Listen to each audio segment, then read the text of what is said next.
What's up, the internet? It's me, Kyle, otherwise known as Not Nick, otherwise known by a third name, which you will learn later in the show. And I'm joined by the man who figured out time travel in the Marvel Cinematic Universe, as well as how to pull off a dope cabbie hat, Dan Wickline. Hello. How's everyone tonight? Well, if it isn't Santa, that's him. Yes, that's me. I still don't get directions on this thing, you know? Yeah, it's inversed, so I have to point to my left, even though you're on my right. Yeah. So if I point over there, I'm pointing almost at you. There we go. There you go. Uh-huh. Yeah, It's taken me 3 years of using this software almost daily to get it. So, you know. Yeah, I'm only in my 6 months of using it, so. Yep. So we're gonna talk about books that are in stores this week, but Yeah. I wanted to ask Dan a question. Yes, sir. Before we start. You spent a whole hour earlier breaking down Loki. Yes. You spent a couple hours last week breaking down Loki. Yep. I think you probably spent a couple hours this weekend on the air breaking down Loki. Yep. Okay. Here's my question. Mm-hmm. Is it possible that Loki is just a figment of everyone's imagination in the show, and he is just projecting himself into everyone else's memories and isn't actually there? He's just messing with everybody. Because he corrected them on the astral projection thing. Mm-hmm. So is it possible that he's not even really there? They just all believe he's there, and that this is, as you referenced earlier, a Bob Newhart situation? Is it possible? Of course it is. It's fiction. Anything is possible. Such a writer's answer. Yeah, I mean, it's like anytime somebody goes, in a fight between X and Y, who wins? Well, it depends. Who do I want to win when I'm writing the story? One of my best ever situations is, since I've been in the comic book business, is we're playing Super Fight at C2E2. Okay. And we actually were having the Super Fight, Superman versus Batman, and I forget what the other things were.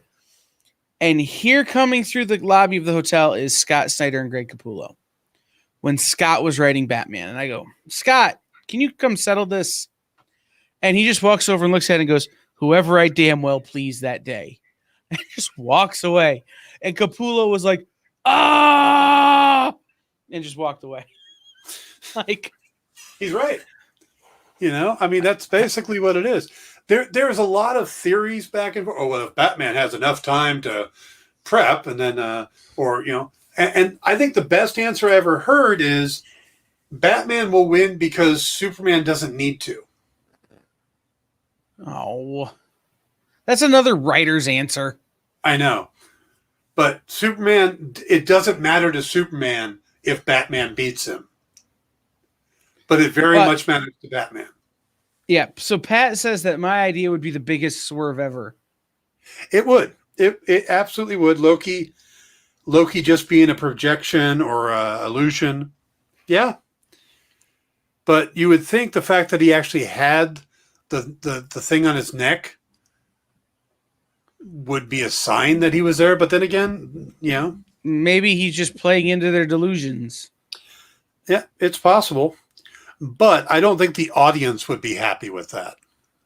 Yeah, I'd probably be the only one. I'd probably be out there going, I was right. And they'd be like, yeah, but we hated it. I'd be like, but I was still right. The whole Bobby in the shower thing from Dallas worked once.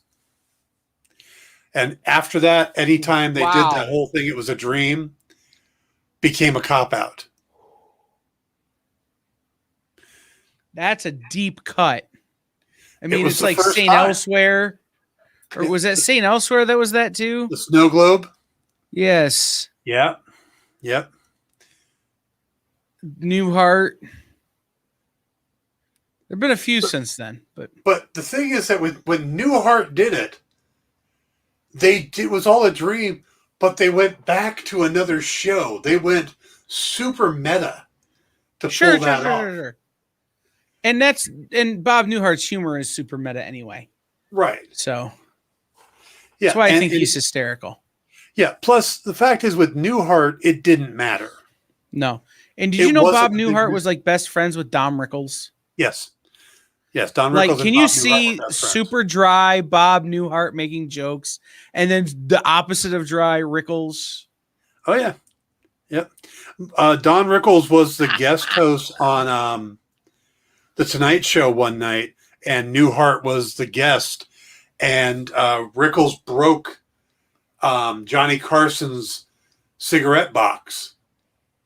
And it really freaked Rickles out. And Newhart made it worse by going, Johnny really loves that box. Johnny's going to be really upset. And just made it worse and made it worse. So when Carson came back the next week and found his broken box on the desk, it was at a time that Rickles was doing a show called CPO Sharkey, was filming the next studio over. So he took a camera and followed all the way over and went after Rickles on the set of his other show and, went after him about the box. So, yeah, Rickles and Newhart and Johnny Carson were all close. Mm-hmm. Hi, I'm Larry. This is my brother Daryl and my other brother Daryl. Yes. All right. Now I know what I'm watching tonight. I was going to go home and I was going to watch some shows and try and make it to Loki at 3 a.m. But nope, I'm going to go home and watch Newhart.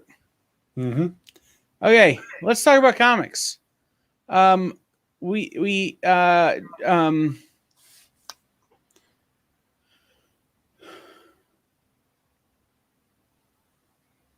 right, my brain just reset. I'm sorry.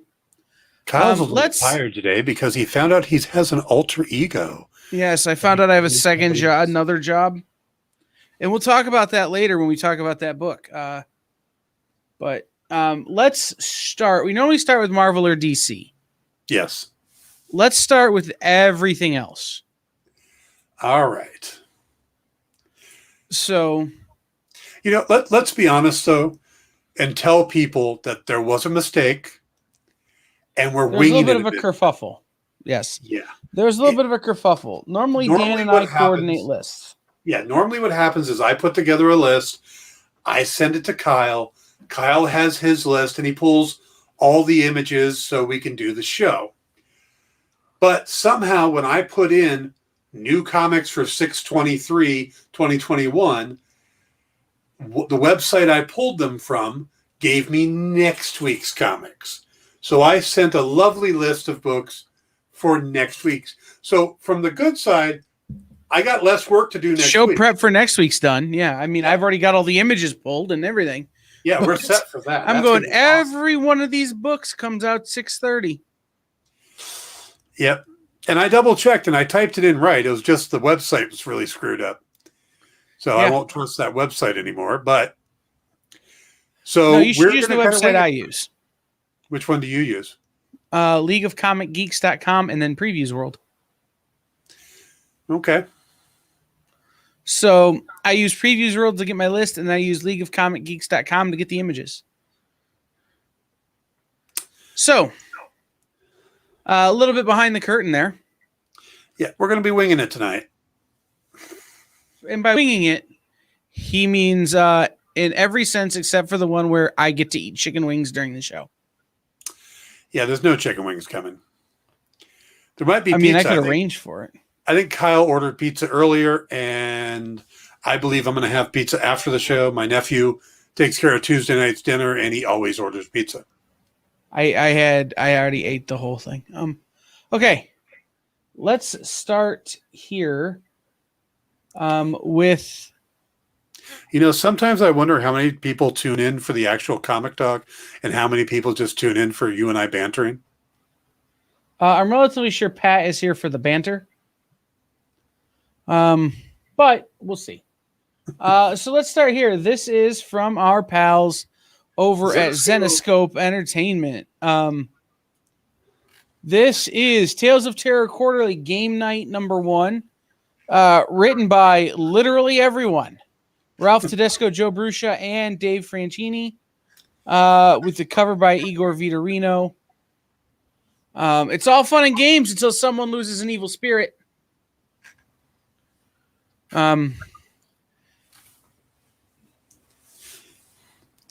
When you see a book from Zenescope that has all 3 names listed, what it means is that Joe and Ralph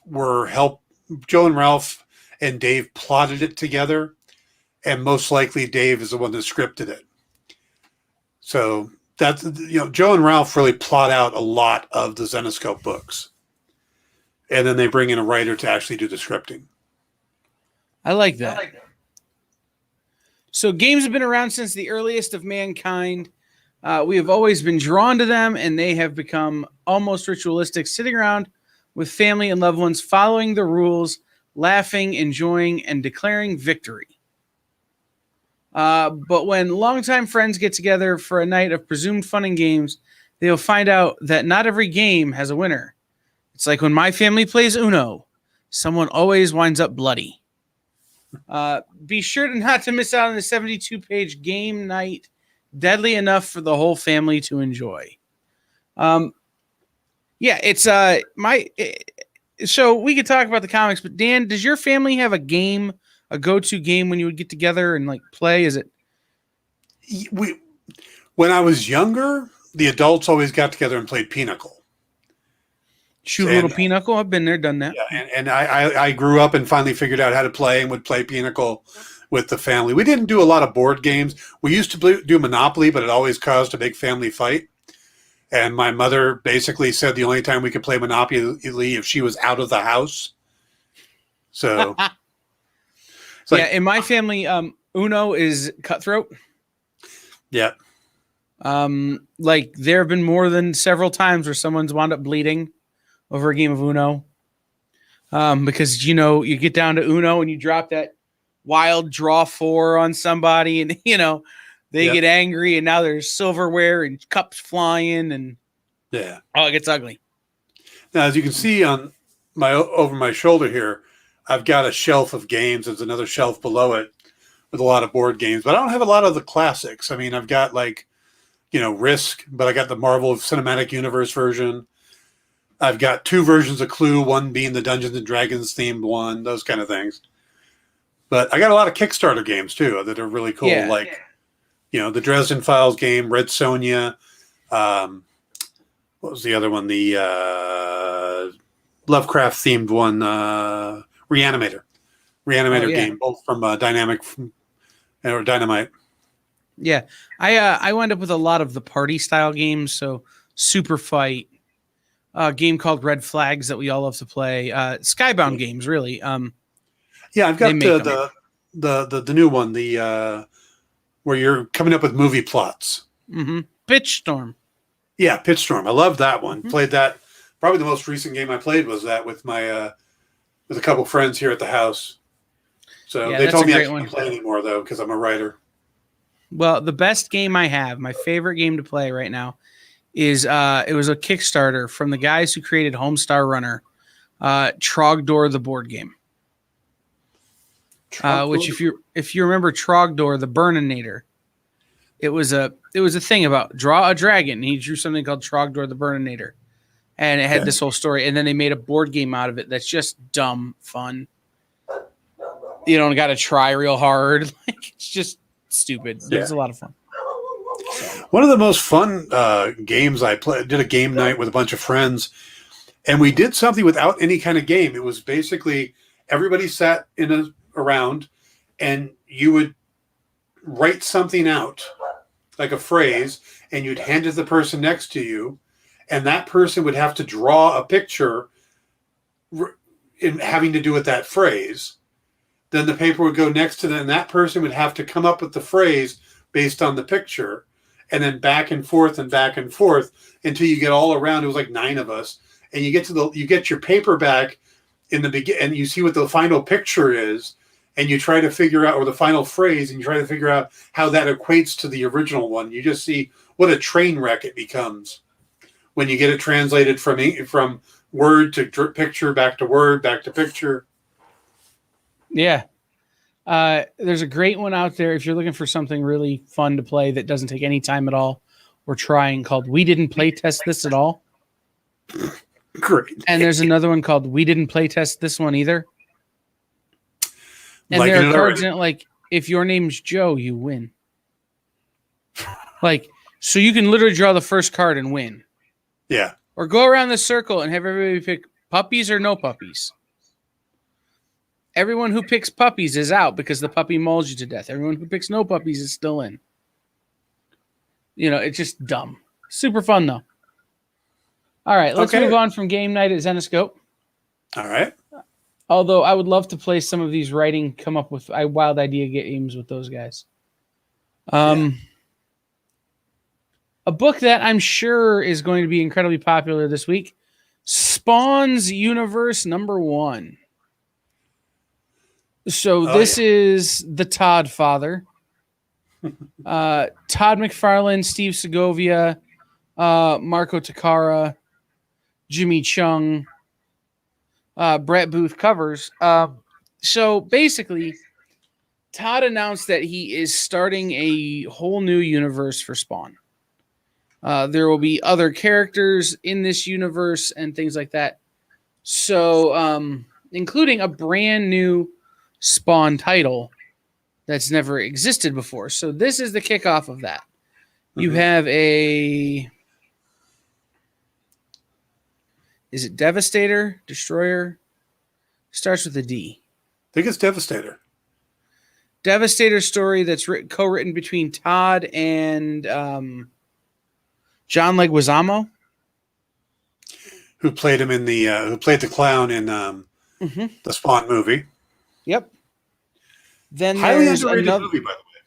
Oh, absolutely. Then there's another one that he's co-writing with somebody from Game of Thrones, Amelia Clark, maybe. I don't remember who from Game of Thrones. The new Spawn title, Gunslinger Spawn, and a new team book bringing a handful of these characters together in their own book. With this one shot, the world of Spawn changes forever. New heroes, new villains, and more importantly, new titles coming to a comic shop near you. Join this list of artists as we unveil a historic moment in the mythology of Spawn's universe. There are some gorgeous covers. There's a medieval Spawn cover by J. Scott Campbell that is just phenomenal. I mean, Campbell's done a bunch of the covers. He did the cover we see here. There's also a Gunslinger by Campbell, but I've always loved medieval Spawn. Just the concept of the character, but also that first medieval Spawn action figure that came out from McFarlane Toys.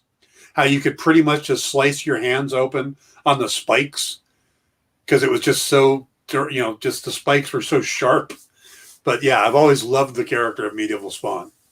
So more power to him if he can get more. Isn't there also a King Spawn coming out? That is something that is to be further discussed. Actually, the Bill Campbell variant of this book is King Spawn. I don't know anything about King Spawn, so I didn't really want to bring it up, whereas I could speak to a couple of the other ones from having had conversations with people who are in the know and hearing Todd talk about it at Comics Pro. Yeah. But this is on my pull list. Even I've never read Spawn. I hope I don't need to read 300 plus issues to catch up. You do not, Joel. This is not a relaunch of the Spawn universe, but this is a return to the original Spawn. Or this is, I don't know how to put this. It's not a relaunch. It's an expansion. Yeah. So it's a good jumping on point. I would say that for certain. Yeah. Plus, there's a McFarlane cover. You know that Todd McFarlane used to draw, right? Yeah. So I prefer him as an artist to a writer. I prefer him as everything to a baseball collector, but we won't get into that. right. All right. Let's head over to a book at Behemoth Comics here, which is You Promised Me Darkness number 3. This is a series that is quickly coming to an end. You Promised Me Darkness. There are only 5 issues. In this issue, we'll learn the story of how the Anti-Everything eliminated the Weird 8, the heroes of Colosimo, while Yuko tells of her first encounter with the Anti-Everything and his henchmen. But while Sage teaches them how to handle their powers, the Anti-Everything enacts a plan to collect all the energy he can to face Yuko and Sebastian. The more I read of this, and I'm gonna say this, and it's an absolute compliment to the book. It feels more like a manga than a comic. Okay. It's as much as comics are serialized, this feels even more serialized. And it feels like you need to take more time with it, much like you do a manga. A regular comic, you sit down, you pick up a Batman comic, you sit down and read it in 15 minutes, you're done. Yeah. This is one that you sit down and you read it in 15 minutes, and if you only take 15 minutes, you've missed enough that you need to know you're going to have problems with the next issue. So you've got to go back and reread it and really take your time. And for me, at least, it reads a lot more like a serialized novel or a manga or a series of OGNs than it does single issue comics. I can see that. I find it interesting that, this is pretty much all Damian Connolly, right? I mean, this is him drawing, writer, artist, does everything. And he does like three covers for this issue. Mm-hmm. He's doing his own variant covers as well. Because normally you bring in other big names for variants, or you bring other artists to, but no, he's doing all 3 of those too. So, yep. Well, and I think Behemoth is small enough that they can let him just do that. This is his only published work. Damian Connolly. Like, if you look up his name, this is it. Yeah. So he really is controlling all of this down to the variants. And I think that's an interesting way for somebody new who's busting on the scene to make a name for themselves. Absolutely. Good luck to him. And I haven't had a chance to read it yet, but your description of it, I'm assuming there will be a trade by the end of this, and I'm going to pick that up. Yeah. I've been really into everything Behemoth has been doing. And by the way, Mm-hmm. At the end of this, there better be darkness, because we were promised darkness. I'm all for. We started off with a bait and switch concept. Is Loki actually just screwing with people? Is this all some sort of memory dream? I would be okay with a bait and switch. Nope, it's not actually darkness. It's we're on the surface of the sun. Yeah. Literally the opposite. Or he just shows up with a box of Darkness comic books from Top Cow.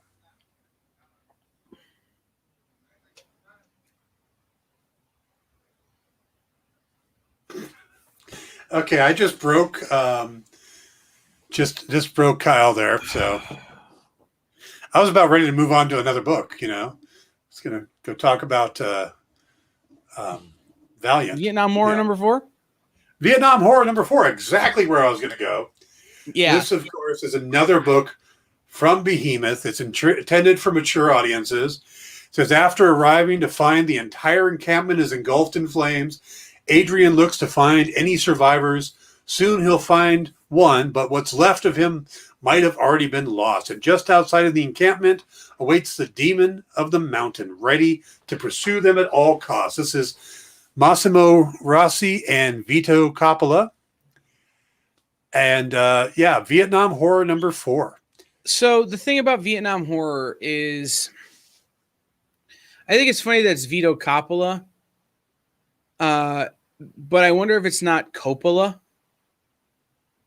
like Francis Coppola. Yeah, could be. Because this book to me reads like someone who was on the set of Apocalypse Now. Reads like someone who has knowledge of Apocalypse Now. It's the psychological cost of war, but in an allegorical form, with the whole demon and people going crazy and lost souls and what is causing all of this, could very easily be an allegory for what the actual trauma and stuff that people suffer. So for me, it's beginning to read like that. This is the last issue of Vietnam Horror. There only are the 4. And it's been an interesting read. There's a lot to tie up in this book. And if they don't, I mean, it's entirely possible there'll be a second volume, but it really does feel like there's a lot left to bring together. Yeah, I could see that. And no, I can't find anything saying if he's related to Francis. I've looked before. Oh. But I wonder, a cousin or a nephew or something, you know what I mean? Yeah. Like, is it somebody who has sort of some knowledge on this from inside that brain? So, all right, let's, it's 8:30, 5:30 Eastern. Right. Let's do one more book and then take a break. All right. And that one more book is going to be, of course, if I can click the right thing, Nuclear Family. This is Nuclear Family number 5 from Aftershock Comics. Thrust into an alternate reality where the Cold War turned hot and nuclear fire rained down on America, the McClane family is faced with a future replete with nuclear extermination and deadly political machinations. Even if the McClanes can make it back to their own timeline, is there any way to avoid the post-apocalyptic future awaiting them? This cover looks like Norman Rockwell was having a real bad day. This is Tony Chastain. But it does have that Norman Rockwell feel. Yeah. Written by Stephanie Phillips. This, again, last book in the series. It's only a 5-part series from Nuclear Family, from Aftershock. This is another one that's been not all over the place. It really hasn't. That's not the word. That's not the phrase I want to use. But it's the only phrase I can come up with. It's been, when I say all over the place, I mean every time you think you know where the story is going, it takes you a different direction. Every time you think you're starting to get an understanding as to, oh, okay, I got it. It turns out that part of the fallout of nuclear war is time travel, or an adapted timeline that you're living in. So it's everything about this book to me has felt like a swerve. It's felt like, hey, look over here, look at the birdie, while over here the real stuff is happening. So you're saying it's unpredictable. Yeah, it's really unpredictable. It's really good at keeping you off balance, which I think is a good sign which is a good thing to have for a book of this nature. Because so often you see these nuclear post-apocalyptic stories and you can go, yeah, I figured that one out. Yeah. This is not that. So. Cool. All right, Dan, you want to take a break? Yeah, I think you need to grab some caffeine. All right, we'll be right back in just a couple minutes here on The Experience. As soon as I can click the right buttons. Here we go.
We're back, the internet.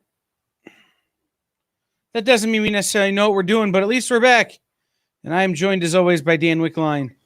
But I want to remind you guys, before we dive into some more books, follow us on Instagram at @the_EXP1. Follow us on TikTok at @the_EXP1. Follow us everywhere. Except in that person. there is social medias. Yeah. And if you choose to follow us in person, just know that we're all secretly introverts and are going to be terrified if you try and talk to us. I didn't realize it was secretly. Yeah. We fake it real good. But the other thing I would like to remind you guys is that wherever you're at, the best thing you can do to help us is hit the share button so that more people have to look at our ugly mugs. Hit the like button or the hearts on Facebook or whatever you can like on YouTube, and then make sure you subscribe. So everything looks at algorithms, and the algorithms are really important to the future of the experience. So if you could help us to break the algorithms, like Kim Kardashian showing her butt on the cover of a magazine, break the internet, we would appreciate it. If we get 100 likes, Kyle will show his butt tonight. If we get 100 likes, I promise you I won't. Otherwise, it's totally up in the air whether or not it comes out or not. Yeah. Hey, let's do a quick audience participation thing to see who's listening and what's going on. And Kyle has no idea I'm going to say this, but tell us in chat what book this week you are most looking forward to. What book on your pull list is the book that's the one that's going to hit the top of your read pile when you get home? Is it Shadow Man? Is it Heroes Reborn? What is it? Or Heroes Return? Tell us. So, let's see what the most popular book is going to be this week. Yeah, if you're out there, tell us what you're thinking, what you're excited to read. And if you're a comic book creator, the answer can't be your own book, but you can plug your own book underneath it. Yes. Absolutely. Speaking of comic book creators and plugging their own book, we've had this next creator, the creator of this next book, on the experience several times to plug several books, and he will be back several more times to plug several more books, because I'm 100% convinced that this creator lives at their computer. Because they're writing everything. Am I wrong? No, I'm certain you're right. I was about to make the same type of joke.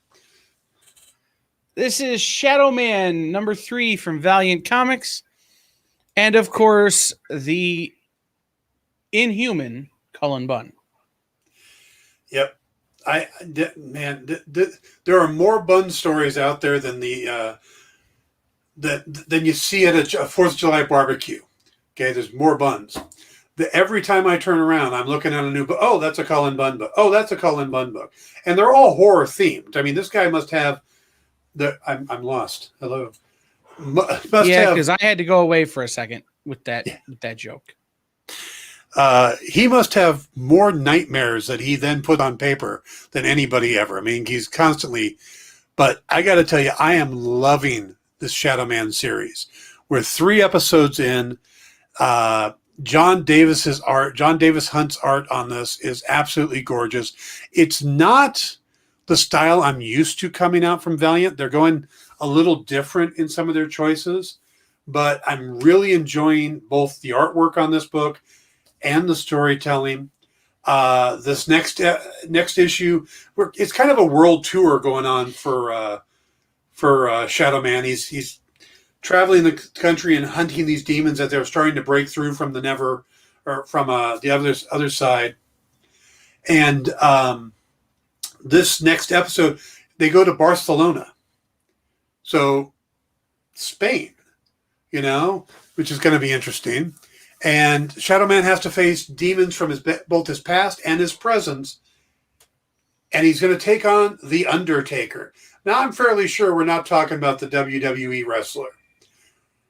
But wouldn't that be really awesome? That's more interesting. Oh, it would be cool, yeah. Mark Calloway shows up and chokeslams Shadow Man through the roof of something. That would be cool. But I'm yeah, gonna text Cullen Bunn. I That's like what it. needs to happen. Yep. Now, again, absolutely loving the series. I get to read them because Valiant sends out preview copies, so I actually get to read them before the week.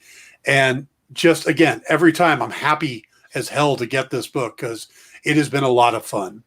So check out Shadow Man. It's only issue 3. If you haven't been reading up on this book, look for the first 2 issues, grab them. You will like it.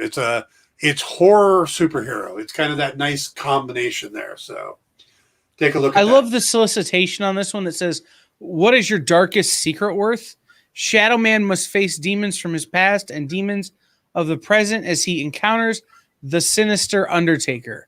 Will Jack be dragged into a hell of his own making?" Yep. Yes, he will. Oh, yeah, absolutely. Well, actually, it's a hell of Cullen Bunn's making. For all you know, Cullen Bunn is writing this like Robert Vendetti style, where he's going out and doing all the things. Oh, maybe Cullen Bunn sits at his desk dressed like the Undertaker. Trench coat, big hat, pandemic long hair and beard. Brown, brown, brown, brown in the background. Mm-hmm. It's possible. That creepy mortician guy, Paul, whatever his name was. Paul Bearer. Paul Bearer standing behind him like this. R.I.P. Paul Bearer. But, yeah, no, I'm an issue behind. I read number 1. I have number 2. Number 3 is on my pull list. So I'll catch up on this probably this weekend. But I love Cullen Bunn's writing. Normally, I'm not a Valiant reader. Mm-hmm. Like, just by and large, they don't have that much there.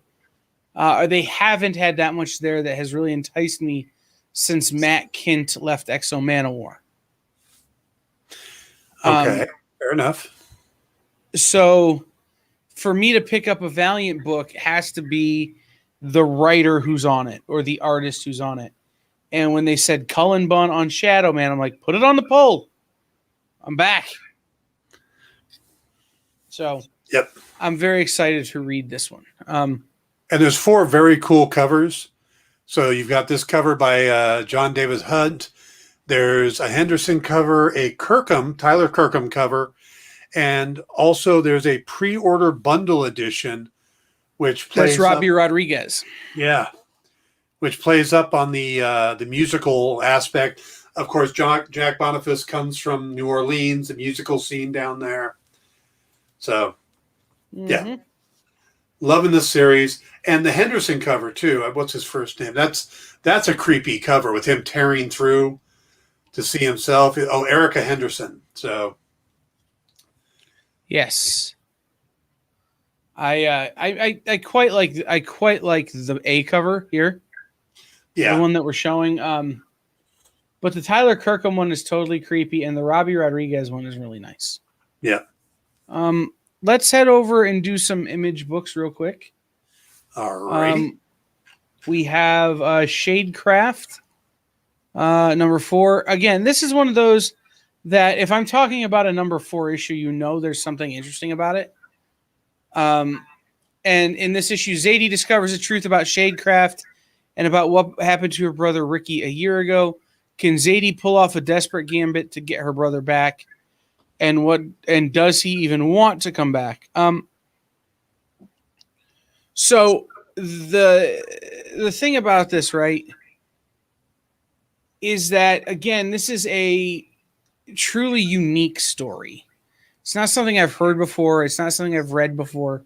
It's not something I can guess the ending on, which is so often the case in comics. I was talking to someone the other day, and I said that so often in comics, I've been reading them for so long, so religiously, that I open a book and within 3 or 4 pages of an issue, I can guess how the ending is going to happen of a given issue. Or, within the first third of a story arc, I can kind of figure out how that story arc is going to end. But that's almost never true at Image Comics. And this is a prime example of that. The more we find out about Shadecraft, the more we start to question the lines of good and evil, right? In this book. And it really does feel like that battle for Anakin Skywalker's soul. Light versus dark side, good versus evil, King versus Kong, ketchup versus mustard. It's really playing on that sort of trope, but in a way that I've not heard before. Did you pick the ketchup versus mustard thing because the color of your shirt? No. Okay. I picked the shirt because it could easily hide mustard stains.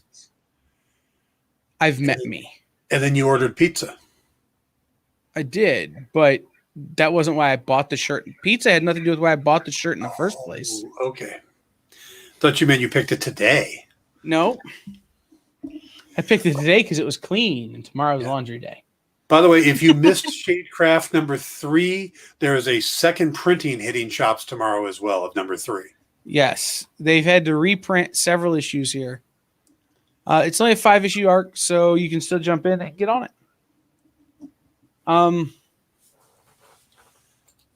When was the last time? I don't even know what publisher this is at, real quick. It's IDW. Never mind. I remember when this was at Archie. I was going to say, when was the last time we talked about an Archie? But it's at IDW. Sonic the Hedgehog 30th anniversary.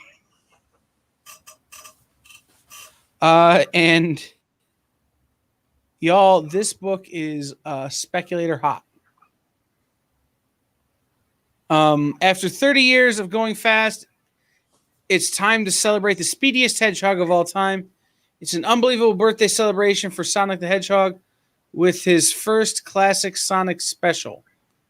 First, in Seasons of Chaos by longtime Sonic scribe Ian Flynn and artist Aaron Hammerstorm and Reggie Graham, Sonic goes on an adventure from Pleasant Spring Valleys to wintry wonderlands in search of Chaos Emeralds.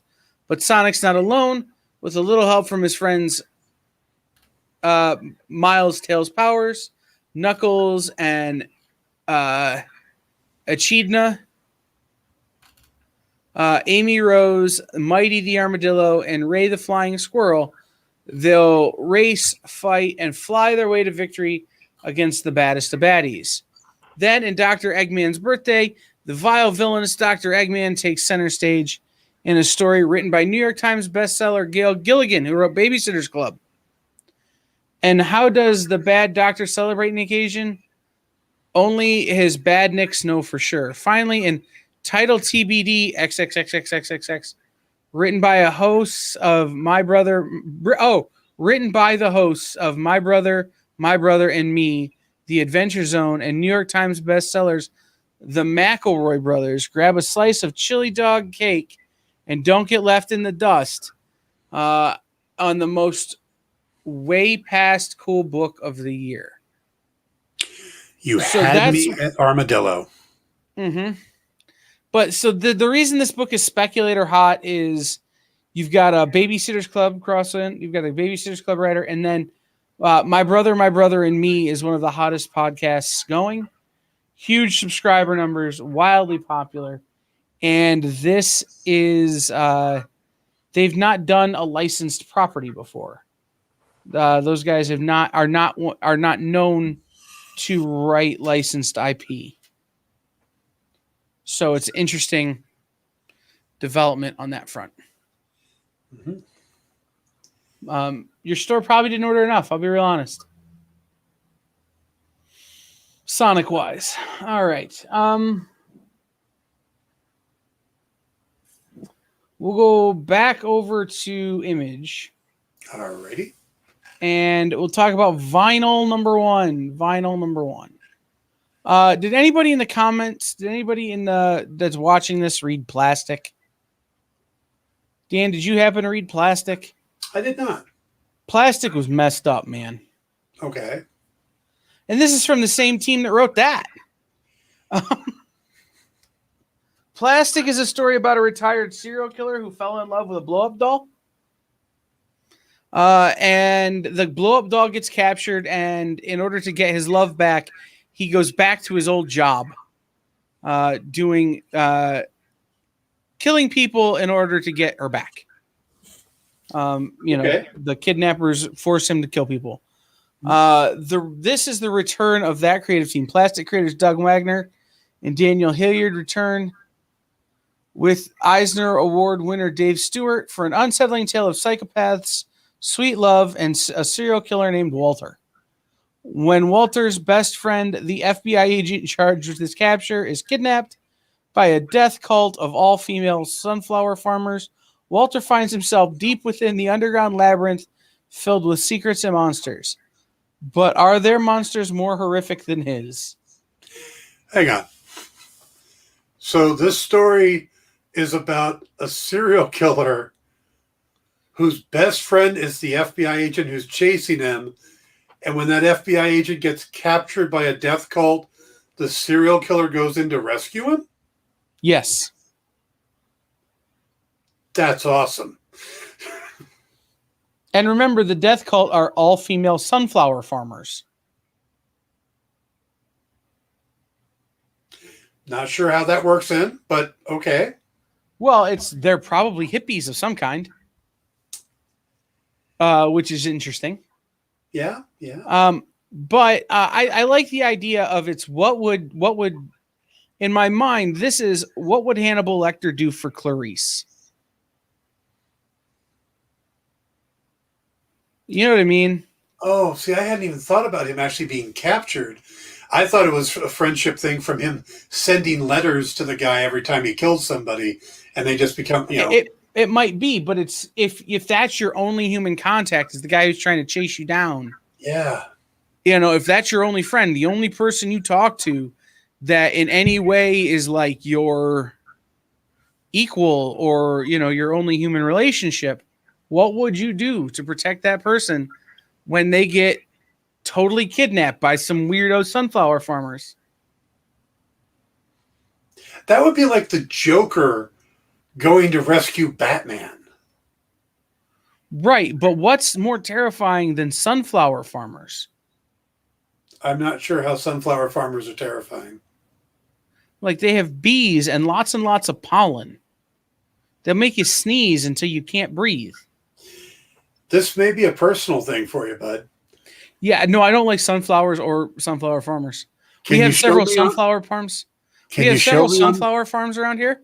Uh-huh. And I have to roll the windows up on my car to drive past them. Can you show me on the doll where the bad bee stung you? No, it never been stung, but right through here gets all puffy. Oh. I actually got stung in the right there at the bottom of the eye by a bee when I was a kid. Yeah, no, I think I'd have probably just died. Are you allergic to bees? No, just the outside. Oh. Yeah, pretty much allergic to everything outdoors. But like I said, it's what would Hannibal Lecter do to save Clarice? What would Jack the Ripper do to save the coppers?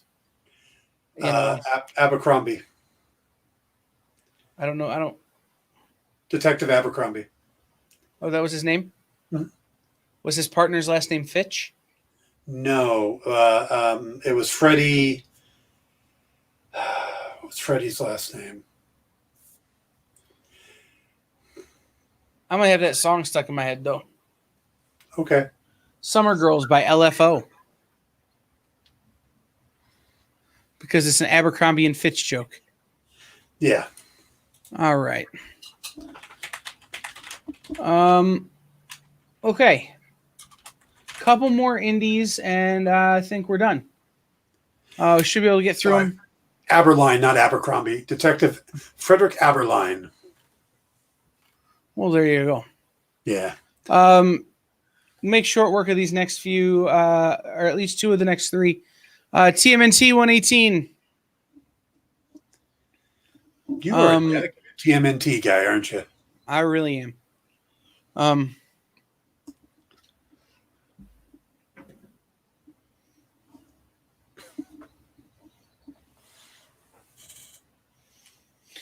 Shredder returns. Arakusaki has been to hell and back, but now he come to the Turtles as friend or foe. Meanwhile, April makes a stand against Baxter Stockman with dangerous consequences. Y'all, all they had to say in this solicitation was Baxter Stockman, and they had me. Baxter Stockman. All right. Next thing. I still picture him as Tyler Perry. Okay, I can get behind that. This is Imogen and the Wording Way by Mike Mignola. It's Mike Mignola. That's really all you need to say. I understand. Peter Bergting, Michelle Madsen, Christopher Golden. Yeah.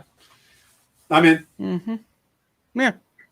But while on a job in Denmark with her fellow worders, Imogen hears some odd news. Hundreds of refugees fleeing from the spread of Nazism are traveling into the nearby forest and never returning. Helping a young man find his refugee family will bring Imogen face to face with some of the worst that war can inflict on those in need and make her ask the difficult questions of what she's really fighting for. Mike Mignola and Christopher Golden, the writing team behind Baltimore, and the other Outerverse titles spotlight the witch Imogen in this exciting one-shot. Nice. Yeah.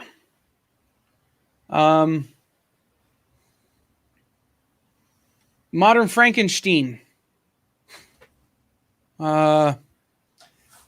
Keep in mind, this is just a retelling of the original Frankenstein story set in modern times. This is the end of the road for this book. They've told the Frankenstein story, and this is the end. It's in modern time, but I really liked what Paul Cornell has done here and what Emma Vicelli has done in terms of art. So make sure you pick these up. It's only a 3-part series from Heavy Metal.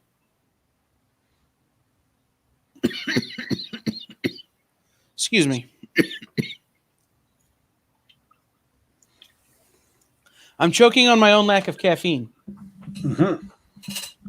All right, then this is my pick of the week. I can tell you this now because it was going to be my pick of the week before we started the show. It'll certainly be my pick of the week after the start of the show.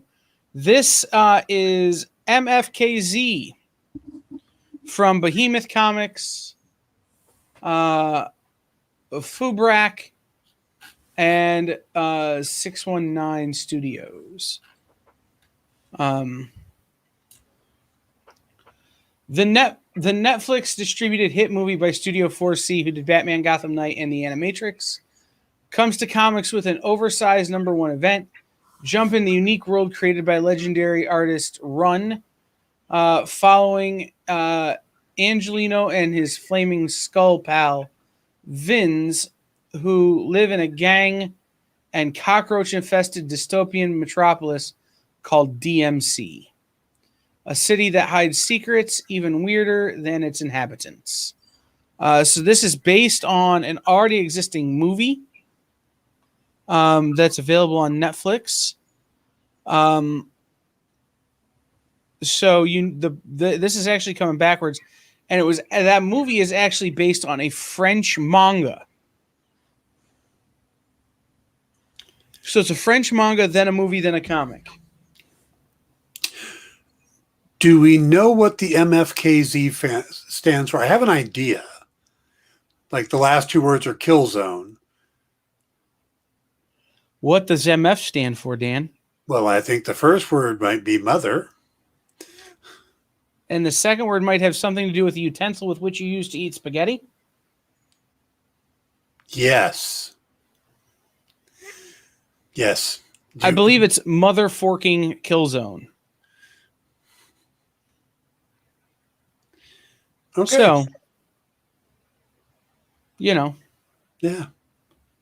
But the movie's great. You can watch it on Netflix still. Highly recommend. 10 out of 10 would stream again. And I'm excited. Is it animated? It is animated, but it's a unique style of animation. It's sort of Japanese style animation meets high-end CG. Mm-hmm. One other question from the class. The writer artist name is Run, and the city they're in is DMC. Any relation?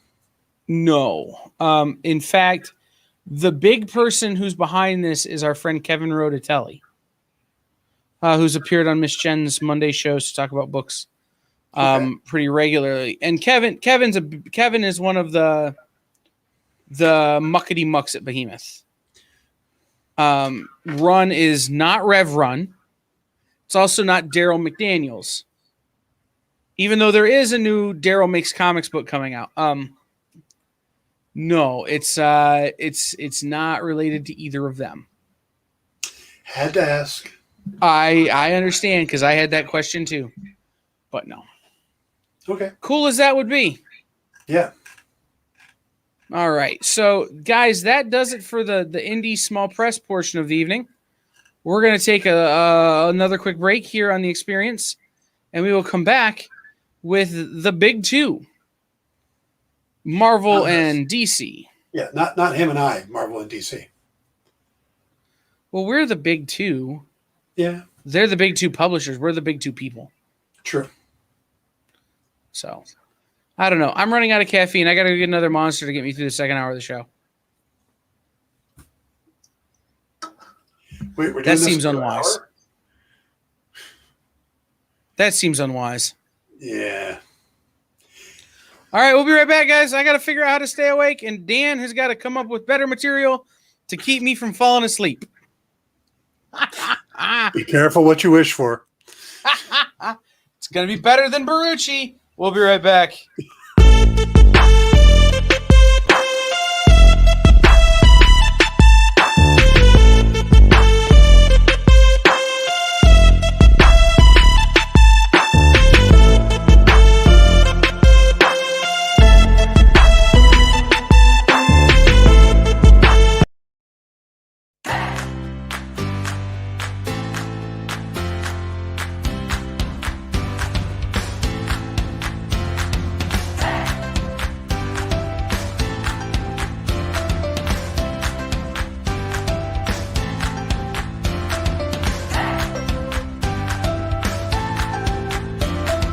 There's something for every imagination at your local comic shop.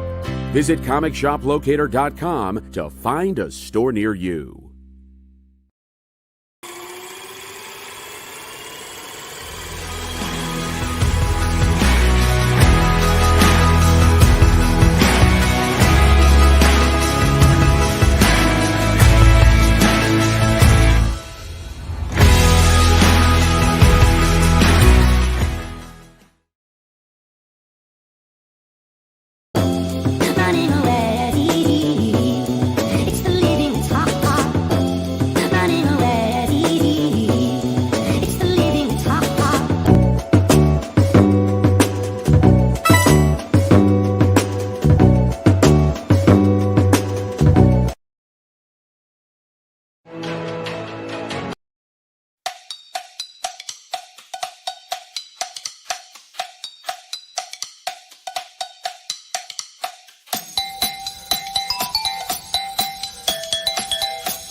Welcome back to In Stores This Week. I am Kyle.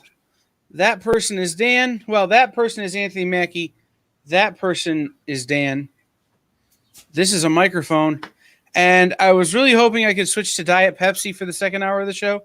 But as you could tell, I'm out. So we're going to pray that Powerade somehow now contains caffeine. Good luck. Pray for me. It's okay. If it gets really bad, we'll just turn the show over to Joel. By the way, Joel's the only one who's actually responded so far to our book that we're most looking forward to. And he had two. First was Spawn Universe, because he knows nothing about it. And the second is Robin 3. And I love this part. He says, I rarely read stuff like this, but I got Robin #1 for my son, and I loved it too. And I absolutely love the fact that you are not only buying comics for your son, but that you're also reading the books as well. And that, you're finding enjoyment. Now you've got something to bond with your son over. And I think that is awesome. Good job, Joel. Yeah, absolutely. Interestingly enough, there was a piece of news that came out today from our friends over at Dynamite that they have partnered with Costly Media or Curiosity Inc. Media. Yeah, very different name. Costly Media sounds like a bad idea. Yeah, Curiosity Inc. Media. So they're working with a lot of children. They're developing children's stuff now. Mm-hmm. So my first question to our friend Nick was, does that mean you can fix the voices on Paw Patrol? They've changed, and I don't like it. And yeah, they're going to be doing chapter books and graphic novels and stuff like that. Yeah. He looked at me funny, and I said, dude, I have young nephews. It's important that I sit and watch these things with them. So if I can't stand the voices, it makes it hard. Think you can fix it? And he said no. Yeah, probably not. No. Which is a real bummer because I want him to fix it. Have you thought about writing Paw Patrol itself? No. Maybe getting Nick to bring one of the producers on to be interviewed and then asking them. No. I just want Nick to do it. Oh, okay. I don't want to actually have to do any work. So, right. Marvel and DC. Joel pointed out that he also buys books for his 17-year-old daughter and that she likes the scary stuff. I can get behind that. Oh, yeah. Have you introduced her to Cullen Bunn yet? Or the works of Cullen Bunn? Right. As you could tell from the things that I like, I don't really read superhero stuff all that much. And as a result, I really do enjoy a lot of the works of Cullen Bunn. But it's time for the superhero stuff. Yeah. So we've got some...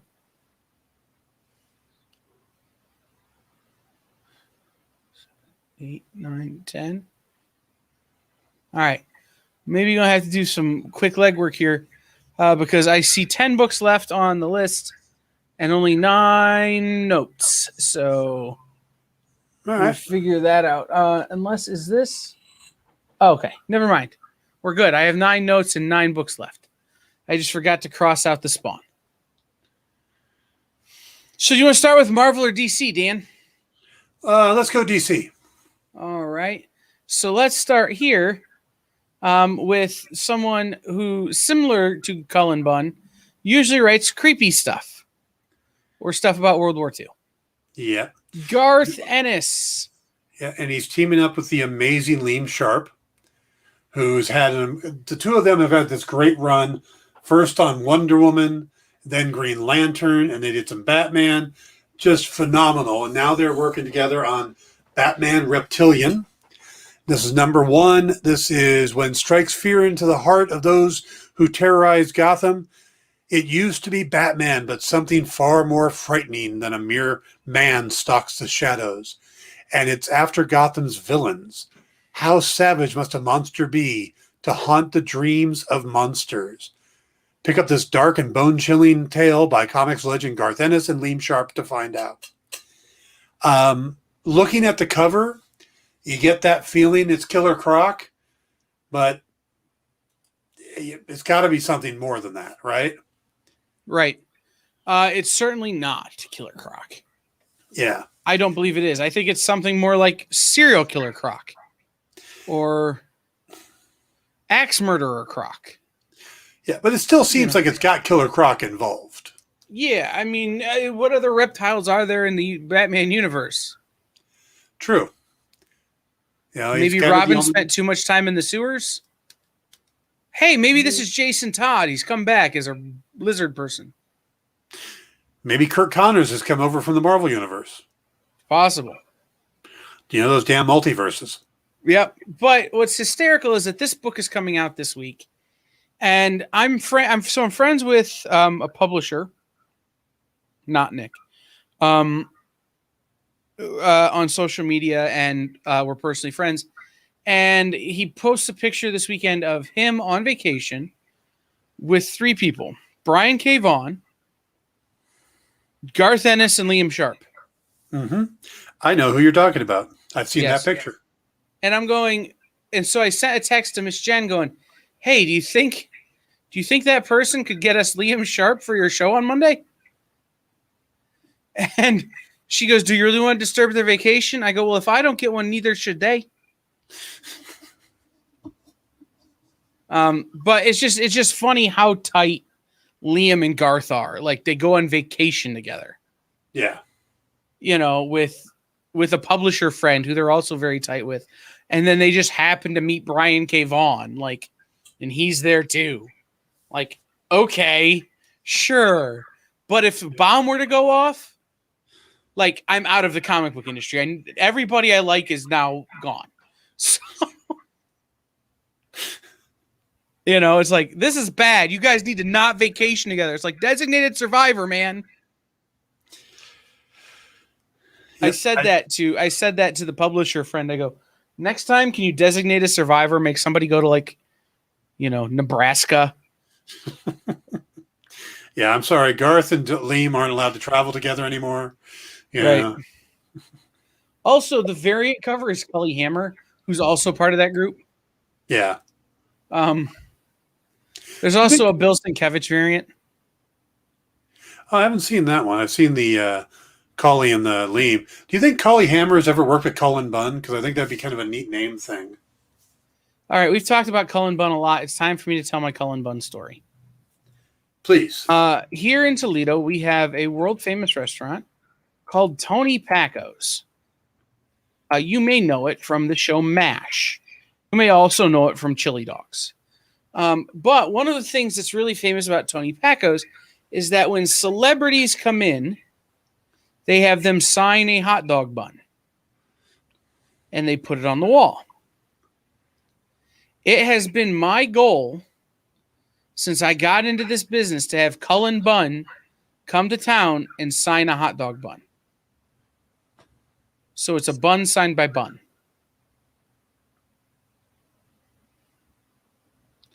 So far, I've struck out.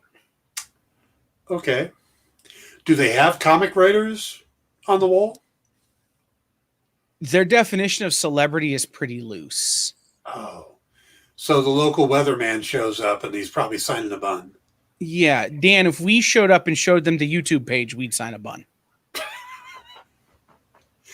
Don't the buns go bad at a certain point? Do they spray them? They've switched from traditional buns to a rubber, bun substitute, which sometimes I think they put on their hot dogs. But yeah.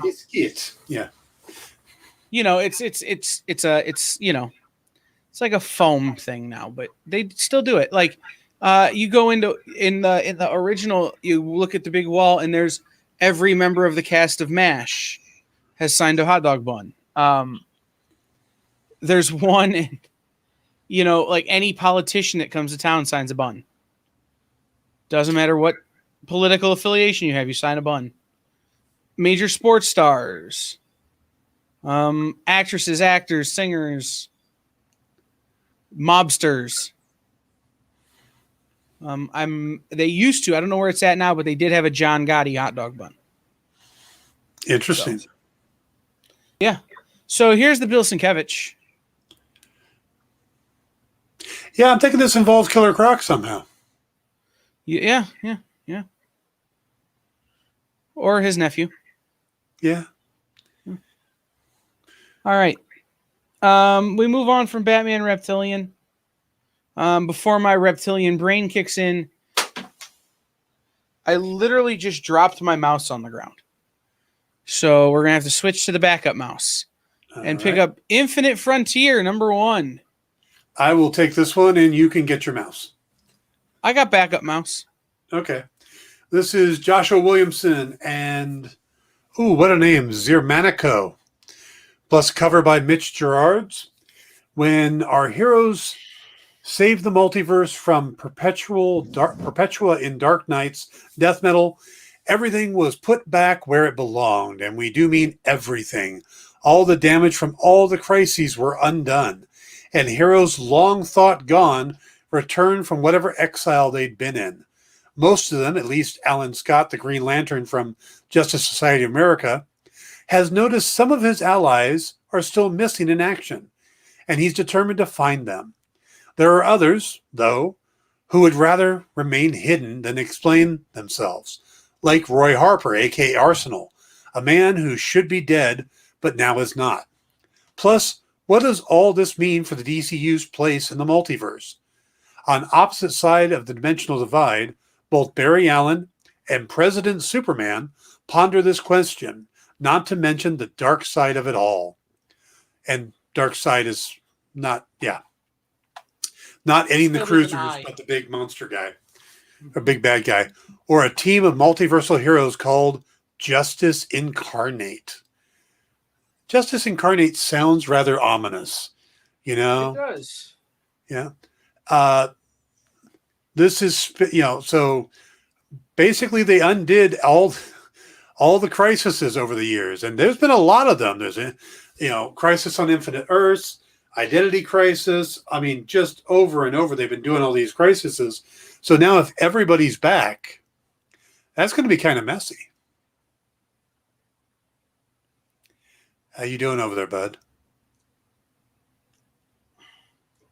I'm Arsenal's back, which is a thing for me. A good thing or a bad thing?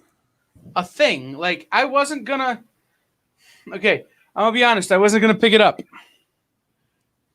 Wasn't on my list. Mm-hmm. But Arsenal's back. I loved the original Arsenal. Like when he had his own. Well, it's not the original Arsenal, but the self-titled Arsenal series.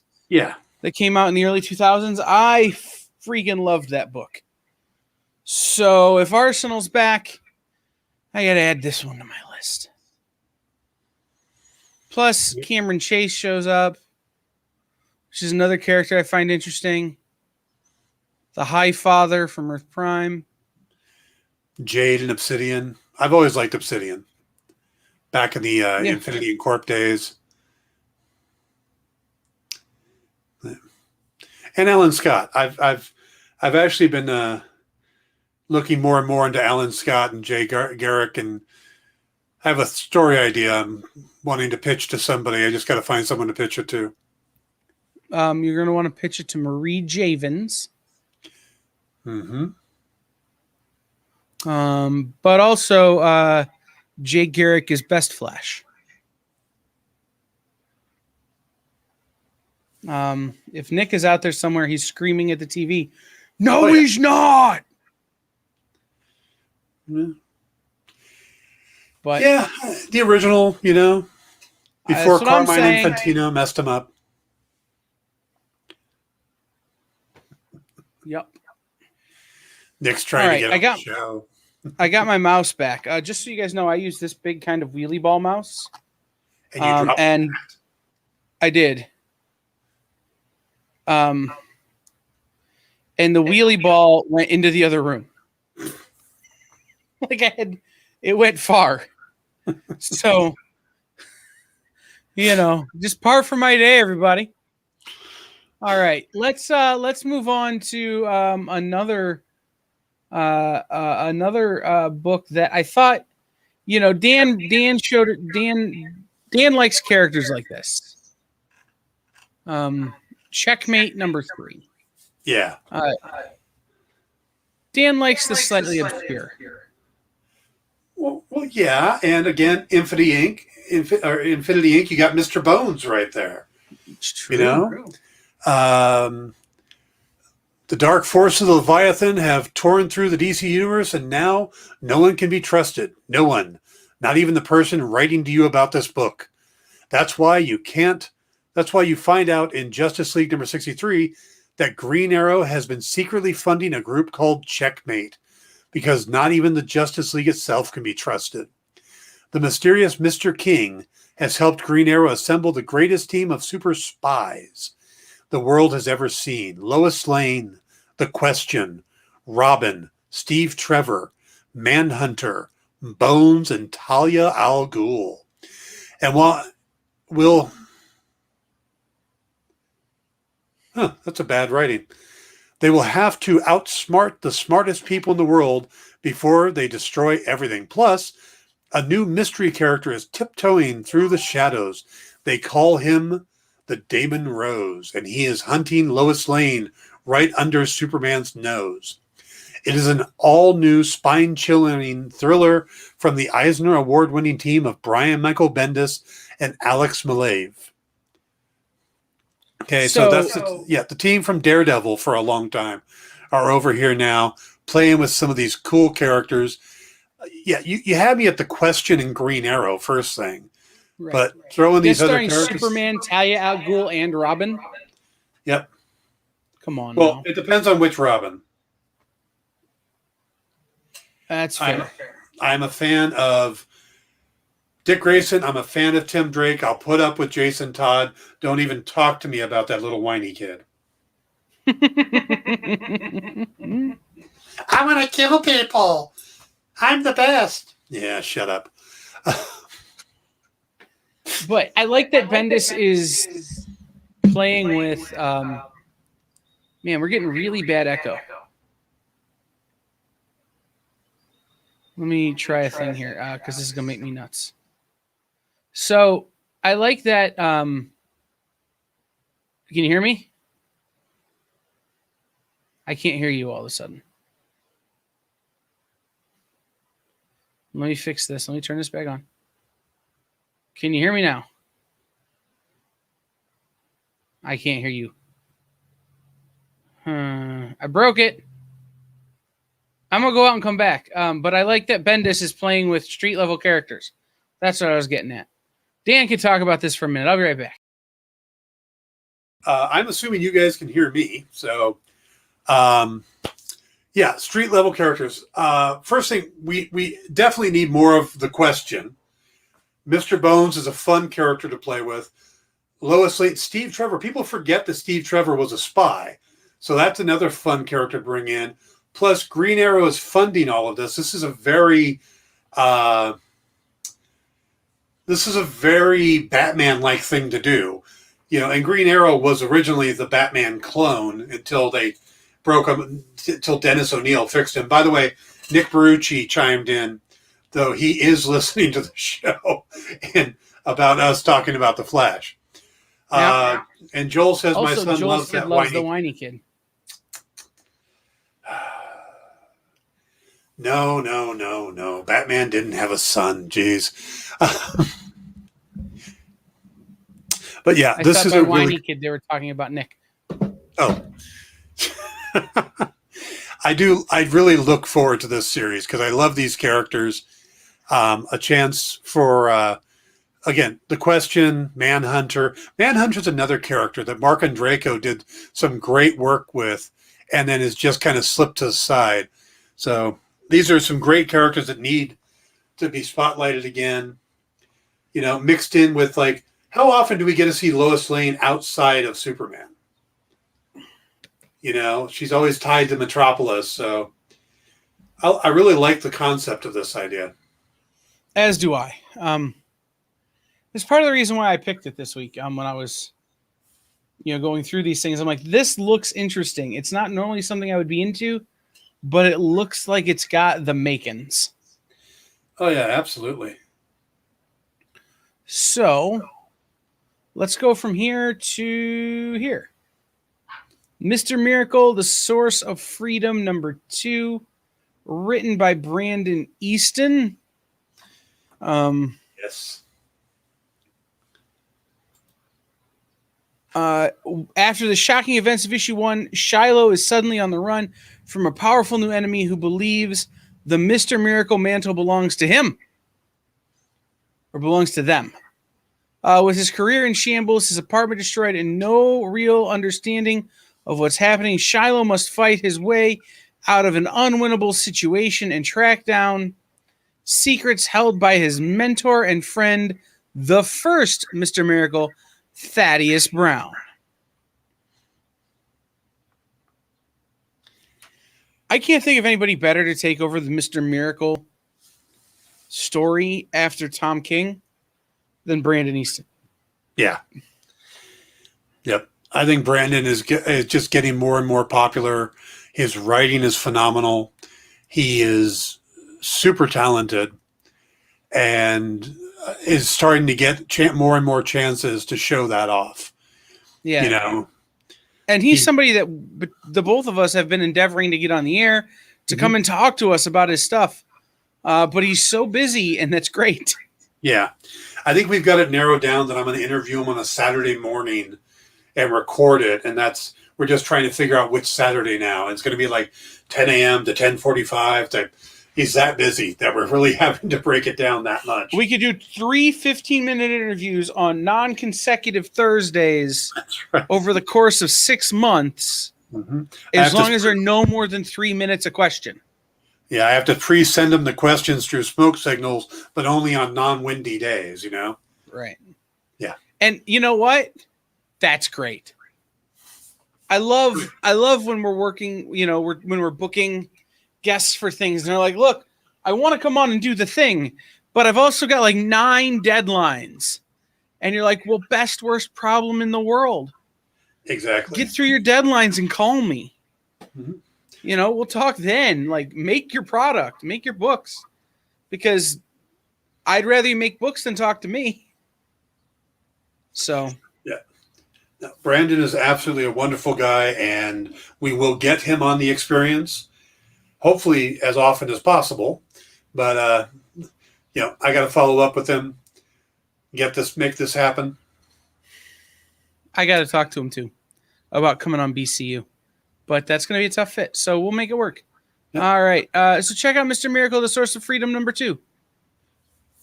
And then we will... Yannick Paquette cover there, too. The what now? Oh, yeah. Yannick, yeah. Cover. Yeah. And then the cardstock variant, which is Fico Ossio. Mm-hmm. Fico Ossio, who is the main artist on the book, is absolutely bat crap crazy. I will show it in just 1 second after it loads. This is it.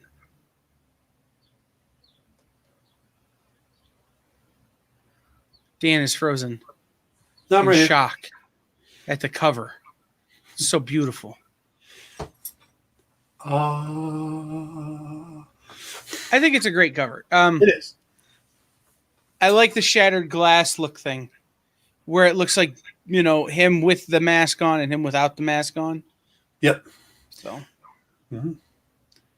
All right. Last DC book that I have for the week is Wonder Woman Black and Gold, not black and yellow. Otherwise, she'd be a Pittsburgh Steelers fan, and we could not tolerate that. This is Wonder Woman Black and Gold in the same vein as Batman Black and White and Superman Red and Blue, Wonder Woman Black and Gold. Yep. These are fun books. I love when they do that, where they tell the little short stories and focus on the colors. It gives a real nice difference to it. And of course, this is the 80th anniversary of Wonder Woman. So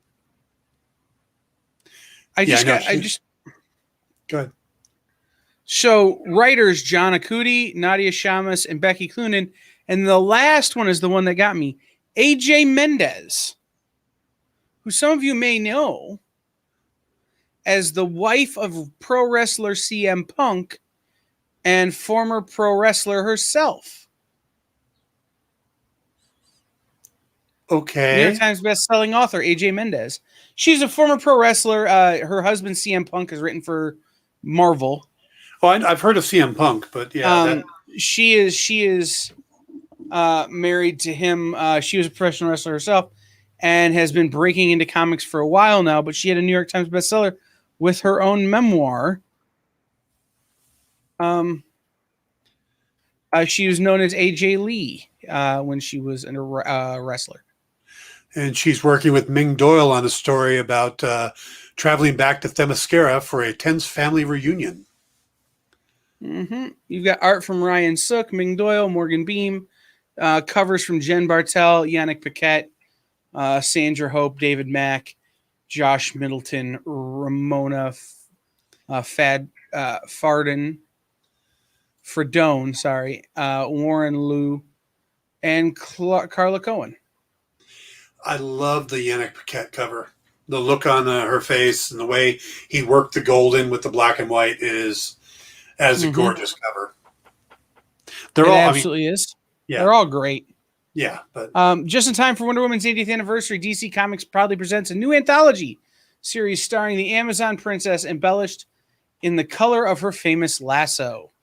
You won't want to miss a thrilling series celebrating the woman who inspires us all, and that's the truth. Kicking things off, John Arcudi of BPRD and Ryan Sook from Legion of Superheroes reunite to show us the grace immortality grants a hero. Becky Cloonan from Wonder Woman weaves a spine-tingling tale of Diana's most precious weapon against the darkness. Then Amy Reeder of Amethyst takes us back to the golden age for a fun romp, co-starring Etta Candy and AJ Mendez and Ming Doyle from Constantine the Hellblazer travel to Themyscira for a tense family reunion. And finally, Nadia Shamas and Morgan Beam of Swamp Thing Twin Branches show us a story of Diana's past failures coming back to haunt her.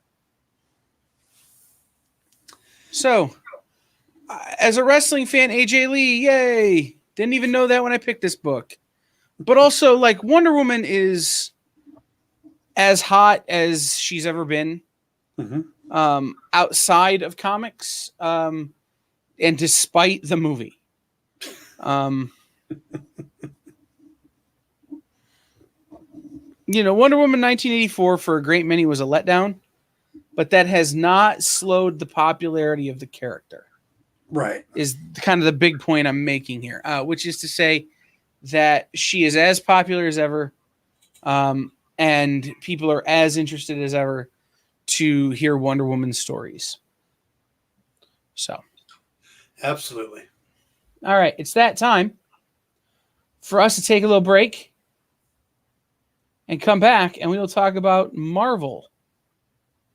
Because Marvel has some great books out this week that are very interesting. So we will be right back in just a few seconds.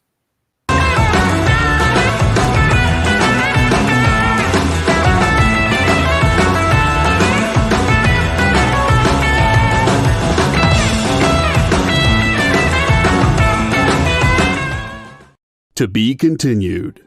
3 little words that hold the secret to the next great story. 3 words that will thrill you, confound you, give life to new possibilities.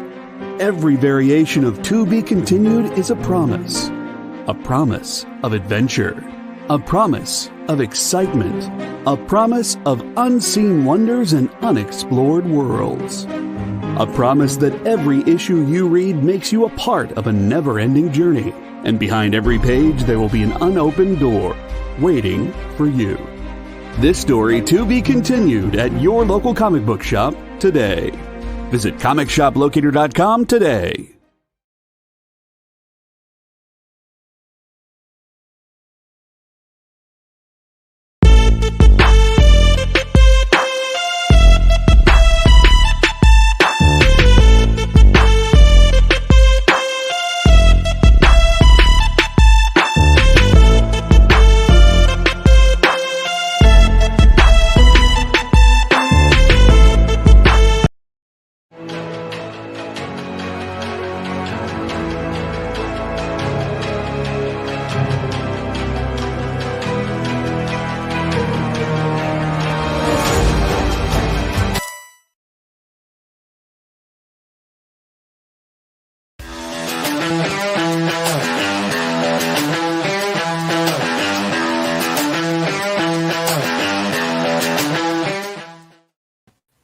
Welcome back to In Stores this week, everybody. I am Dan. That's Kyle, or whatever. Yeah, sure. We can do that for through the exhaustion. We'll get through it. All we have left are the Marvel books for this week. And there are some really cool ones. I'll be honest. Normally, and I tell this to people all the time, normally my pull list is primarily indies. This week I have 4 Marvel books on my pull list, which is 200% more than normal. That's an improvement for you. Yes. And so, and believe it or not, they're the 4 I picked to talk about. So we'll just talk about them. We'll start with this one. This is Heroes Return number 1. This is a book in which I feature prominently. Can't tell you why. Can't tell you how. But if you've seen this and you open up this book, you'll understand. Or you could just look at the front cover there and notice what's different about Captain America. Yeah.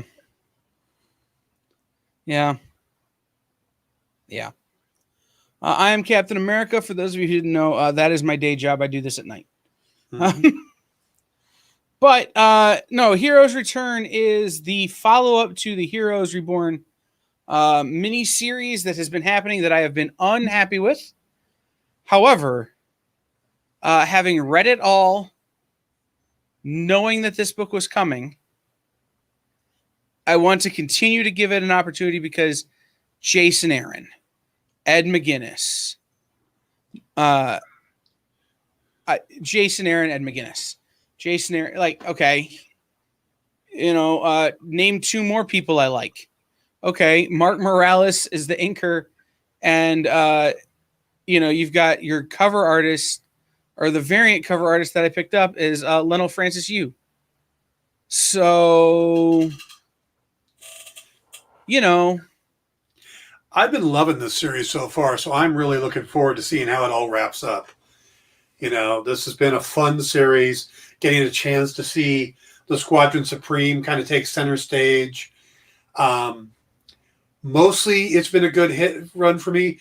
Wasn't as thrilled with the art on issue 4. Just, it wasn't bad. It's just not my style of art that I like. But other than that, it's been a really fun run. And I'm really looking forward to seeing just how they're going to clean all this up and kind of turn the dial back. JD Smith, you're about to find out. So this is an epic oversized slugfest between the Squadron Supreme and an otherworldly group of Avengers for the final fate of the whacked out world of Heroes Reborn. So these are not the Avengers you're used to. This is not your mama's Avengers or really anyone's Avengers. Heck, I'm Captain America. So, it's pretty messed up if they have to go to people that look like me. The big problem I've had so far with the Heroes Reborn stuff is the payoffs. They've not paid off in a way that I've felt like is satisfactory. Okay. The if you're going to tell alternate universe stories with these characters that are so iconic and so ingrained in the zeitgeist of the world right now, and you're going to pretend like they didn't ever happen, you've got to pay it off huge. And they haven't been thus far. Now, I see what looks like the Phoenix in the background. I see beardy Captain America. I see a Black Panther. There's your Blade. There's Thor. I don't know who the person in the red is. Starbrand. Starbrand, thank you. I was having a moment. Mm-hmm. Okay.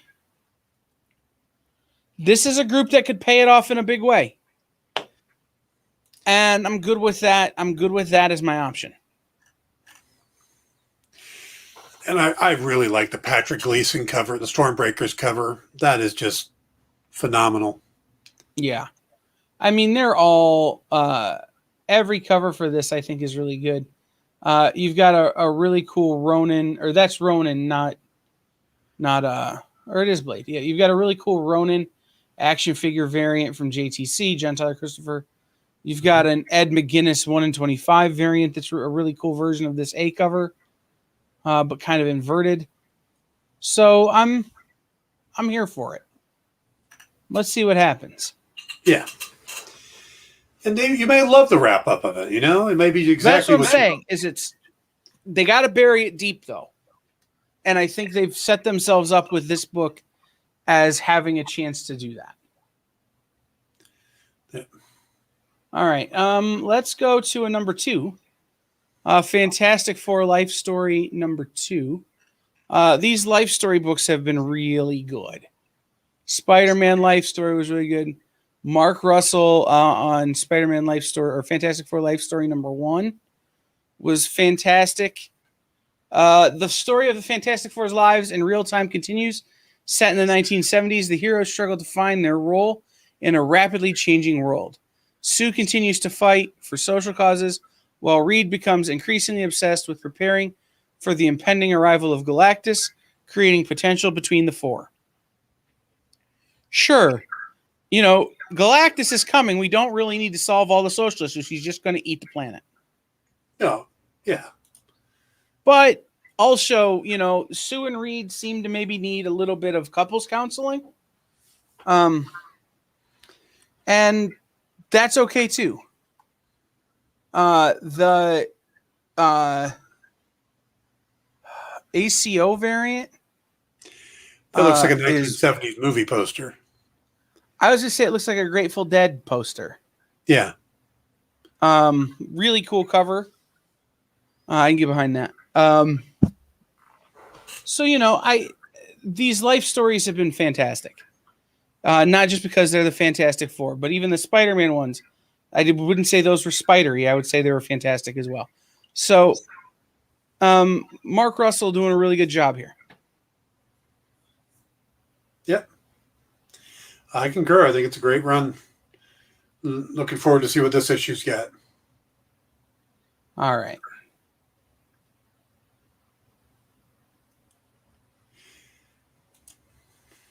Gamma Flight number 1. Huh? Puck is back. Yes, the return of Puck. That's all that mattered. This is another one of those that when I'm looking at these books, I'm going, Dan is going to like this for the same reason he likes Checkmate. And I'm going to like this for the opposite reason of why I like Checkmate. This is Gamma Flight led by Bruce Banner. Bruce Banner's Gamma-powered allies go on the run. So in my brain, with that line, this is Thelma and Louise, but you wouldn't like them when they're angry. How did you get Thelma and Louise out of that? A on the run from the cop story. Would you rather be Smokey and the Bandit, but you wouldn't like them when they're angry? You could have went with The Fugitive. I mean... No, Thelma and Louise is funnier. Yeah. Oh, no, it's definitely funnier.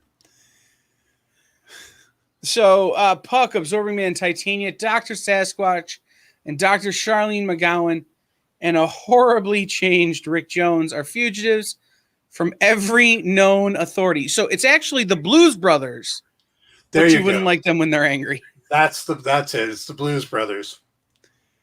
So, but a team full of Gamma is bound to break before long. Al Ewing, Crystal Frazier, and Lon Medina mastermind a whole new world of Gamma. Mm-hmm. Gamma Flight had one job: find and stop the Hulk. But when push came to smash, they sided with the Green Goliath, and the human world intends to make them regret it. Okay. Love that it's Puck, that Absorbing Man, Titania. She's going to be big because she's probably going to pop up in the She-Hulk movie. We just saw the casting for that, or the potential casting for that. I have no idea who Dr. Charlene McGowan is. I don't know what they did to Rick Jones, but Doc Sasquatch? Is this like a merging of Doc Samson and the character of Sasquatch from Alpha Flight?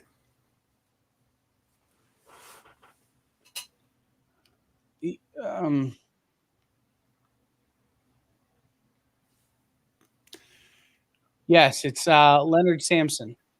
Okay. Yeah, so he's has some interesting changes too. To get there, which was shocking. Yeah, Yeah, no, I like it, and it's written by Al Ewing, who I've been emailing with, and kind of explained to him what a big fan of his I am.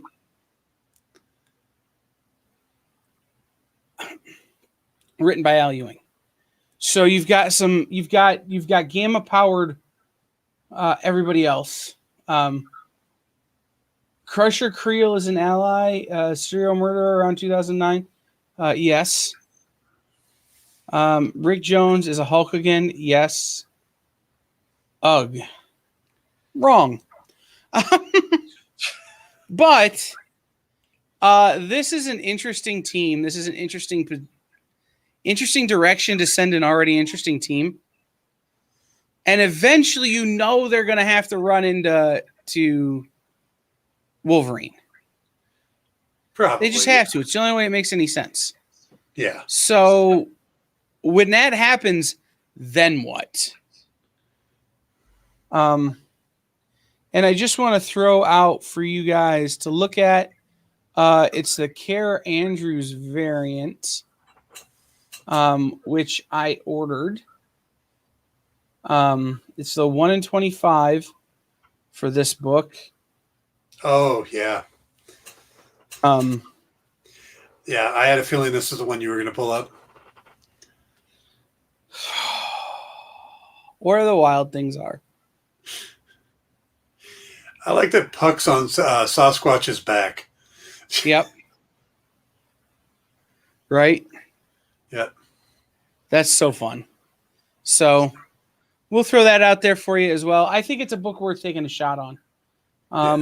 Especially if you're into the gamma-based superheroes anyway. If you're into Hulk, you're into She-Hulk, you're into, your Thunderbolt Rosses, your radiation-based superheroes.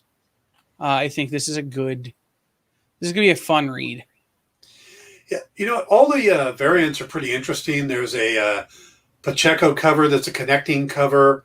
There's a Cassara cover for the Stormbreakers thing. But there's a Weaver cover. It's a 1 in 50.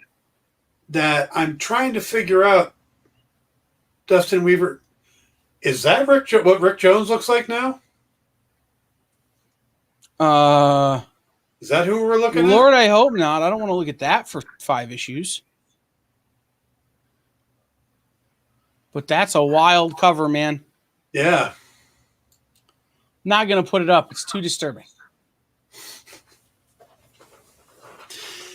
For the kids, we'll keep it, in case Joel's son is looking. We don't want to put that cover up. Or Joel. Or Joel, yeah. Or Nick. It's too disturbing for humans. Yeah. But we'll go to our last book from Marvel of the evening. This is Marvel Voices Pride. I've said it before. This is the first year that I can remember and that many creators can remember where every publisher has done something to celebrate Pride, and given voices to a lot of these creators to tell stories with characters that they've wanted to. So Marvel celebrates LGBTQ plus characters and creators with a rainbow-powered special. Marvel Comics is proud to present their first ever queer-centered anthology. Ring in Pride Month with amazing assembly of writers and artists from all walks of life. Wiccan and Hulkling, Iceman, Mystique and Destiny, Karma, Akihiro, Nico Minoru, and Carolina Dean. Celebrate these and so many more legendary characters from across the Marvel archive. New and fan-favorite characters tell their pride stories, stories of inspiration and empowerment, stories that illustrate the world outside your window in full color. Plus, some of Marvel's biggest LGBTQ plus moments get a special reprinting. Don't miss an extraordinary new chapter in Marvel history. It's 84 pages. Stories by Kieran Gillen, Alan Heinberg, Terry Blass, Steve Orlando, Trini Howard, Mariko Tamaki, Vita Ayala, Leah Williams,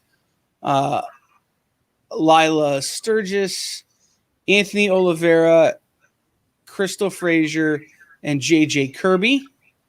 Art by J.J. Kirby, Jan I always mess up her last name. Ganusha. Basil Dua. Jan Basil Dua, I believe is how you say it.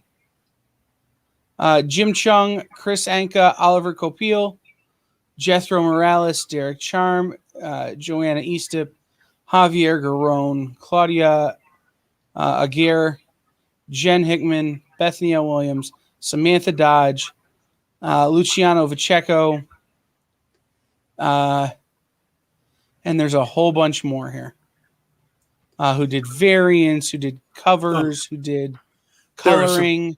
There are some beautiful variant covers. Mm-hmm. I mean, you've got Wiccan and Hulkling by Jimenez. You've got American Chavez by Jimenez. North Star by Verege. Yeah, there's a Sousa cover. I mean, there's some really nice looking covers here. Copiel did a great cover. Anka did a great cover. I mean, you can definitely find.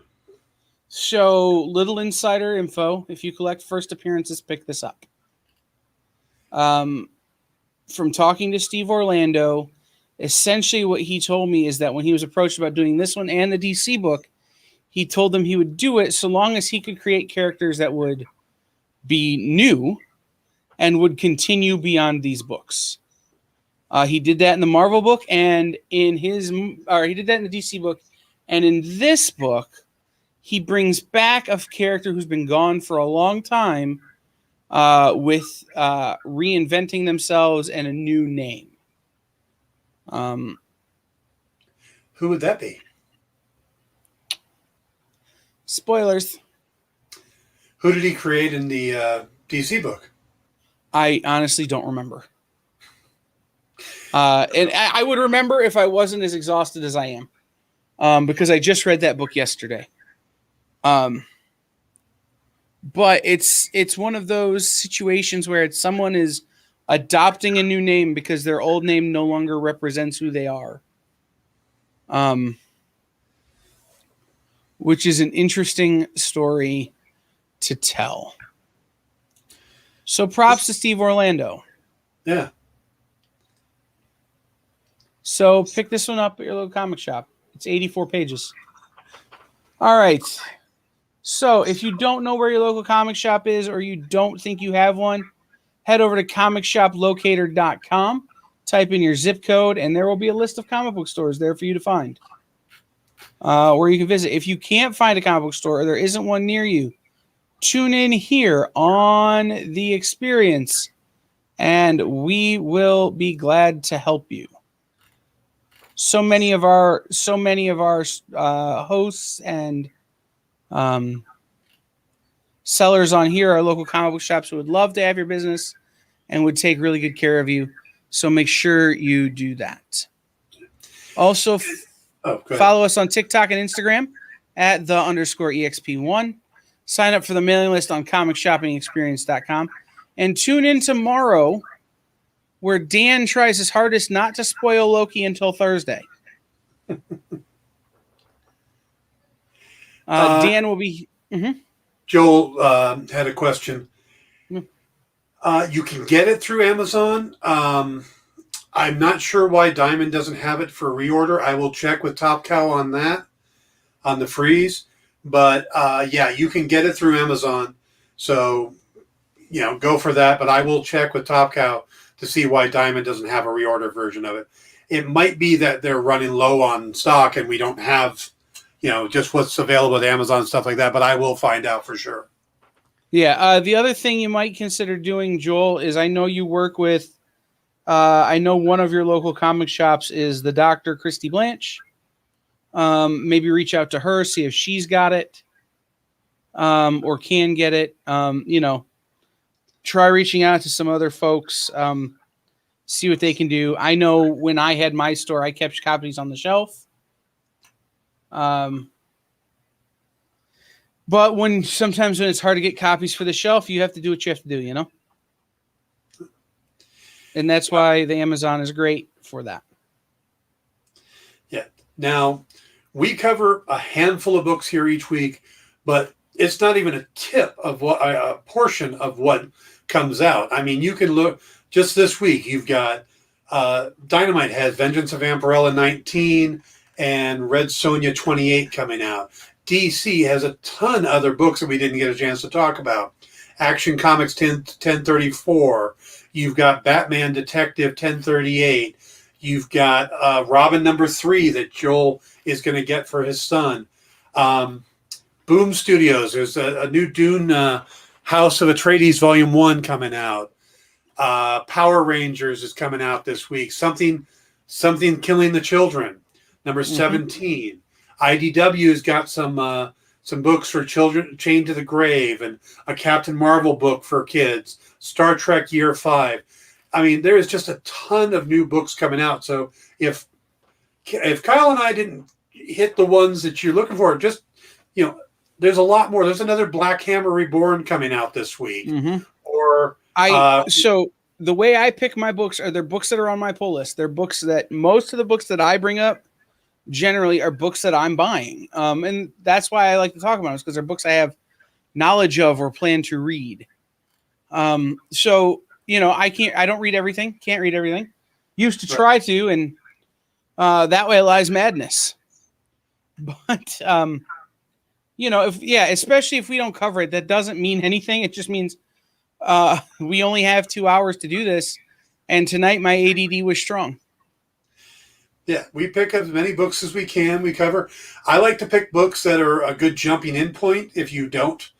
I like to pick the number ones or the new story arcs or the specials, because I always look at them as this is a chance to jump in, But again, there's so many great books coming out. We never talk about Asylum Press, but Warlash Dark Noir #1 comes out. There's some signed editions out. Again, there's a lot of great books out there. So take a look at them. Go in the stop, look around. Rebellion. We never talk about Rebellion 2000 AD, but you got Adam Eterno and 2000 AD 2021 Prague Packets coming out. So you got a bunch of great stuff coming out from a lot of amazing publishers. So look around, check all the shelves. Absolutely. So with that, we are out of time. For Dan, I've been Kyle, or something like that. We'll see everybody next time. Bye, everybody. Have a great night.